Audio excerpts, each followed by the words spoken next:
Hi friends, வாங்க இன்றைக்கி வாழைப்பூ புட்டு வந்து செய்யலாம். இது வந்து ரொம்பவே ஹெல்த்தியானது கூட, ரொம்ப டேஸ்ட்டாகவும் இருக்கும். ஒரு 2 டேபிள் ஸ்பூன் அளவுக்கு கடலைப்பருப்பு, 1 டேபிள் ஸ்பூன் அளவுக்கு துவரம் பருப்பை வந்து சேர்த்து கொஞ்சம் தண்ணியில் ஊற வச்சுக்கலாம். அதோட ஒரு 2 வரமிளகாய் அதையும் சேர்த்துக்கலாம். இது வந்து ஃபைன் பேஸ்ட்டாக அரைச்சிக்கலாம். அதையும் அதே போல் வாழைப்பூ நல்லா கட் பண்ணி க்ளீன் பண்ணி வச்சுக்கணும். அதில் வந்து கொஞ்சமாக பச்சை மிளகாய் பேஸ்ட் சேர்த்து மஞ்சத்தூள் உப்பு இதெல்லாம் சேர்த்து அப்படியே வந்து வேக வச்சுக்கலாம். இது 2 இட்லி பாத்திரத்தில் வேக வச்சு எடுத்துக்கலாம்.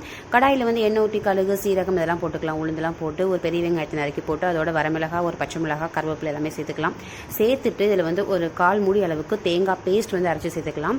அதை சேர்த்துட்டு மல்லித்தூள், மிளகாய்த்தூள் தேவையான அளவுக்கு சேர்த்து உப்பெல்லாம் சேர்த்துட்டு நல்லா கொஞ்சம் அதோட பச்சை ஸ்மெல்லாம் போயிடலாம். அதுக்கப்புறமா நம்ம அந்த வாழைப்பூ இருக்குல்ல அதையும் சேர்த்துக்கணும். சேர்த்துட்டு ஃபைனலாக வந்து துவரம்பருப்பு பேஸ்ட் வந்து செஞ்சதோட வேக வச்சது அதையும் வந்து சேர்த்து உப்பெல்லாம் இருக்கான்னு செக் பண்ணி பார்த்துட்டு ஃபைனலாக வந்து கொஞ்சமாக தேங்காய் பூ வந்து சேர்த்துக்கணும். சேர்த்தோன்னா ரொம்ப டேஸ்ட்டாக இருக்கும். இந்த சாதத்தோடலாம் அல்டிமேட்டாக இருக்கும். குழந்தைங்க கூட விரும்பி சாப்பிடுவாங்க. கண்டிப்பாக ட்ரை பண்ணி பாருங்கள். ரொம்ப ரொம்ப டேஸ்ட்டாக இருக்கும்.